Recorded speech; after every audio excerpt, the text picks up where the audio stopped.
IT job కోసం try చేస్తున్నారా? Coding ట్యూటర్లో ట్రైనింగ్తో పాటు స్టైఫండ్ అండ్ 100% జాబ్ గ్యారంటీ.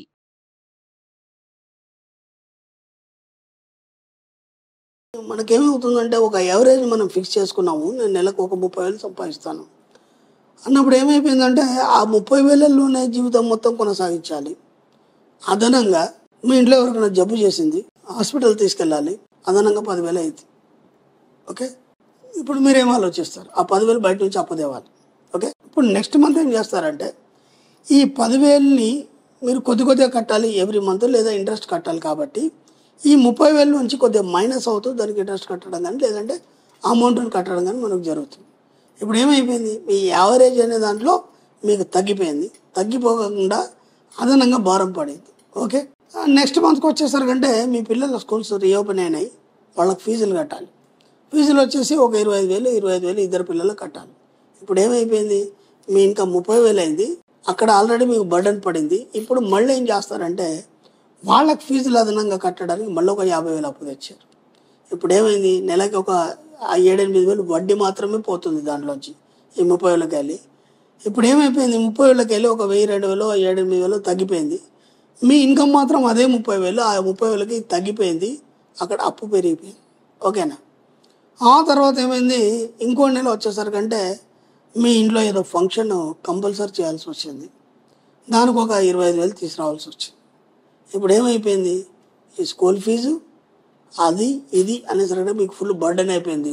అదొక ₹1,00,000 దాకా మీకు అప్పు పెరిగింది. ఇప్పుడు ఈ 30,000 నుంచి మీరు అప్పు కడతారా, ఈ 30,000 నుంచి సరిపెట్టుకుంటారా? 30,000 నుంచి మీకు 10,000 పోయినట్టే దాదాపు ఇంట్రెస్ట్లకే, అసలు కాదు. ఇంకా 20,000తో మీరు సరిపెట్టుకోవాలన్నప్పుడు ఇది సరిపోదు, అదనంగా మళ్ళీ ప్రతి నెల మీకు అప్పు కావడం అనేది జరుగుతుంది. ఇప్పుడు తెచ్చిన అప్పు అలాగే ఉంది, ఈ వచ్చిన ఇన్కంలోకి వెళ్ళి సోర్స్ తగ్గిపోయింది. ఇప్పుడు అప్పు కట్టలేరు, అలాగని ఇంట్రెస్ట్లకే పోతుంటే మీరు అదనంగా ఇన్కమ్ సంపాదించలేరు. ఇలాగే ఉంటాయి దాదాపు అందరి పరిస్థితులు. ఇప్పటివరకు మనకి ఈ సబ్జెక్ట్ తెలియని వాళ్ళ పరిస్థితులు అన్నీ కూడా, నా దగ్గర చాలామంది క్లయింట్స్ వస్తుంటారు. వచ్చినప్పుడు వాళ్ళు చెప్తుంటారు, ఈ అప్పుల నుంచి బయటపడలేకపోతున్నామండి, ఎంత అయింది అప్పున్నప్పుడు 10 లక్షలు, 5 లక్షలు, 20 లక్షలు చెప్తుంటారు. వాళ్ళు ఉంటారు ఇద్దరు భార్యాభర్తలు మాత్రమే, ఇద్దరు పిల్లలు ఉంటారు, మంచి జాబ్ ఉంది, ఏదో ఒక ఇన్కమ్ సోర్స్ ఉంది, ఇద్దరు పని చేస్తున్నారు. మళ్ళీ ఇద్దరు పిల్లలకి ఇద్దరు పని చేస్తుంటే ఇంత అప్పు ఎందుకు అయింది అన్నప్పుడు వాళ్ళ దగ్గర సమాధానం ఉండదు. ఇది ఎందుకు అయింది అన్నప్పుడు ఇది ఇలాగే సాగుతుందండి, ఇది ఇలా అయింది అలా అయింది అని చెప్తుంటారు. కానీ సరైనటువంటి రీజన్ వాళ్ళకు కూడా తెలియదు. ఓకేనా? అంటే వాళ్ళకి తెలియకుండానే వాళ్ళ అప్పులలో ఇరుక్కుపోవడం అనేది జరిగింది. ఇప్పుడు దాని నుంచి మనం ఎలా బయటపడాలి? ఓకేనా? చక్కని ఐడియా చెప్తాను నేను మీకు. ముఖ్యంగా మనం ఏం చేయాలంటే, మీరు చిన్నప్పటి నుంచి ఇప్పటి వరకు మీ జీవితంలో ఎన్నో అనుభవాలు చూస్తున్నారు. ఓకేనా? ఏ వ్యక్తి కూడా ఒక్క పనితోనే స్థిరపడలేదు జీవితం మొత్తంలో, ఎన్నో పనులు చేస్తుంటాడు. ఓకేనా? ఇప్పుడు ఏం చేయాలంటే నెలకి ₹1,00,000 నీకు ఇన్కమ్ కావాలి. నీకు ఎంత వస్తుంది? 30,000 వస్తుంది. ఇప్పుడు మీరు ఏం చేయాలంటే 1, 2, 3, 4, 5 నెంబర్లు వేసుకోండి. వేసుకొని ఏం చేస్తారంటే, నంబర్ 1, నేను ఇప్పుడు రెగ్యులర్ చేసే పని కాకుండా ఇంకేం చేయగలను. ఓకేనా? ఇంకేం చేయగలనని ఒక 2-3 రోజులు ఆలోచించండి మీరు. అంటే మీరు అంతకుముందు గతంలో చేసిన పనులు మీకు గుర్తుకొస్తాయి, లేదంటే మీ ఫ్రెండ్ సర్కిల్లో ఎవరెవరు ఏమేమి చేస్తున్నారు పనులు అవి గుర్తుకొస్తాయి, లేదంటే సమాజంలో ఇంకా ఏమేమి ఉంది మనం చేయడానికి అనేది గుర్తుకొస్తుంది. ఇప్పుడు ఏం చేస్తారంటే ఆ నెంబర్ 1 దగ్గర మీరు ఏది చేయగలుగుతారో అది వేసుకోండి.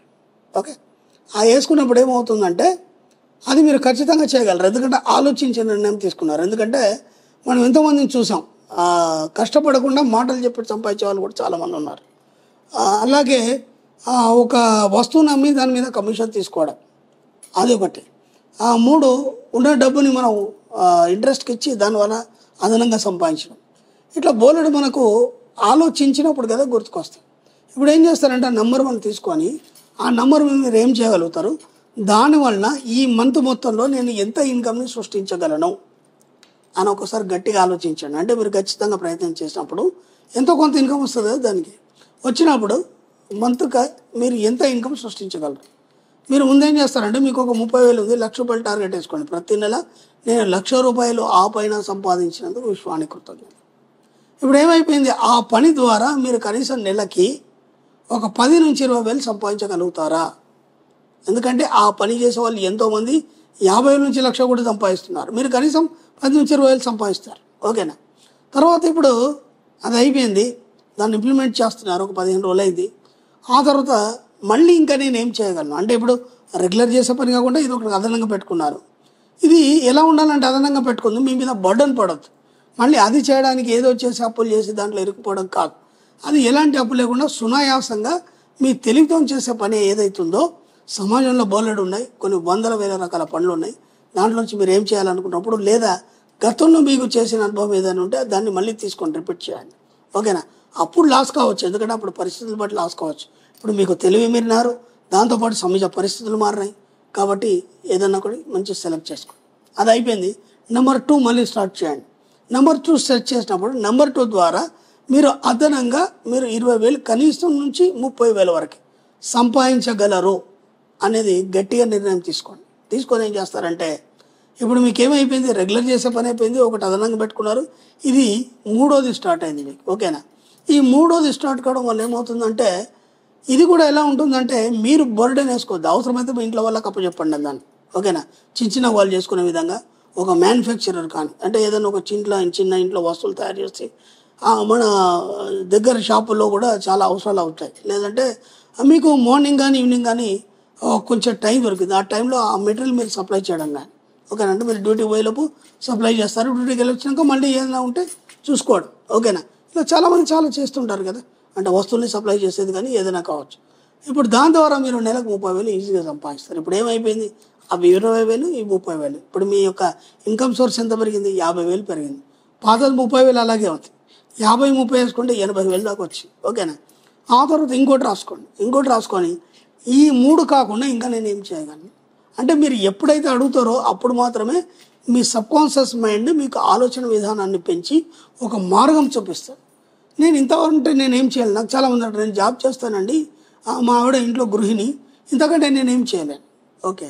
జాబ్ చేసే వాళ్ళు కూడా అదనంగా ఎన్నో చేస్తారు. జాబ్ అయిపోయిన తర్వాత కావచ్చు, జాబ్లో అన్నీ కూడా ఫోన్ల ద్వారా కూడా కావచ్చు, ఎన్నో పనులు చేసిన వాళ్ళు చాలామంది ఉన్నారు. మీరు ఒకసారి మీ చుట్టుపక్కల సమాజాన్ని గమనించండి. ఎప్పుడైతే నేనేం చేయలేను అని ఆగిపోతామో అప్పుడు మనకి సోర్స్ అనేది కనిపించదు. ఎప్పుడైతే నేను ఏదైనా చేయగలను అని అనుకుంటామో బోలెడు దారులు ఓపెన్ అవుతాయి. అర్థమైంది. కాబట్టి ఇంకో పని మీరు అనుకోండి, దాని ద్వారా ఒక 20,000, 50,000 ఇన్కమ్ సోర్స్ మీరు పెంచుకునే ప్రయత్నం చేయండి. అది ఇప్పుడు మీరు రెగ్యులర్గా చేసే పని మీకు అన్నం పెడుతుంది, మీ అవసరాలు తీరుస్తుంది. కానీ ఇవి ఏదైతుందో అదనంగా మీకు వచ్చిన ఇన్కమ్ ద్వారా మీకు సంపద తోడవుతుంది. ఓకేనా. సంపదను సృష్టించుకోవడానికి ఇవన్నీ కూడా కావాలి. ఇప్పుడు ఏమవుతుందంటే ఇలా సృష్టించుకోవడం వల్ల మీ అప్పులు తీరిపోవడం ఒకటి జరుగుతుంది, 2 అదనంగా అప్పులు చేసే అవసరం లేదు. ఏ అవసరం ఉన్నా సరే దాన్ని మీరు వాడుకోవచ్చు. మీ 30,000 మాత్రం మీకు యావరేజ్ అనేది అలాగే ఉంటుంది.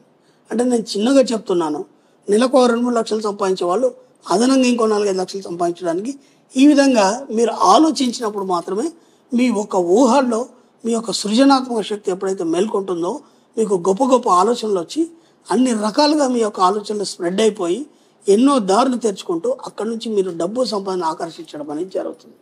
వీలైనంత మటుకు ఏం చేస్తారంటే చక్కగా కూర్చోండి, ఇబ్బంది ఏం లేదు మనకి. ఆయా ప్రశాంతంగా కూర్చొని ఒక పెన్ను పేపర్ తీసుకోండి, నేను ఇది చేయగలను. ఓకే. ఆ తర్వాత ఇది కాకుండా ఇంకేమైనా చేయగలనా, మీకు అంతకుముందు ఉన్న అనుభవం కావచ్చు లేకపోతే సమాజం నుంచి కానీ ఏదైనా ఒకటి తీసుకోండి. దాని ద్వారా నేను డైలీ ఇంత చేస్తే డైలీ ఎంత ఇన్కమ్ వస్తుంది, ఇది నెలకి ఒక 20,000, 30,000 జామ అవుతుందా లేదా చూసుకోండి. ఆ విధంగా ఏం చేస్తారంటే మీ ఆలోచన విధానం ద్వారా మీ ఇన్కాన్ని పెంచుకునే ప్రయత్నం చేయండి. వీలైనంత ఇన్కాన్ని పెంచుకోండి, బహుముఖ కోణాల్లో సంపాదించండి. ఒకటే ఇన్కమ్ పట్టుకొని కూర్చుంటే మాత్రం మళ్ళీ అప్పులో కూరుకుపోతారు మీరు. వీలైనంత మట్టుకి ఒక 4-5 మీరే తయారు చేసుకోండి. ఎవరో చెప్తా ఏది కాదు, మీరు రంగంలోకి దిగేవారికి ఒక్కసారి రంగంలోకి దిగండి, మీకు మీరు ఆలోచించండి, ఎన్నో దారులు ఓపెన్ అవుతాయి. దానికి తగ్గట్టు విశ్వం మీకు ఇవ్వడం జరుగుతుంది. Okay friends, thank you universe.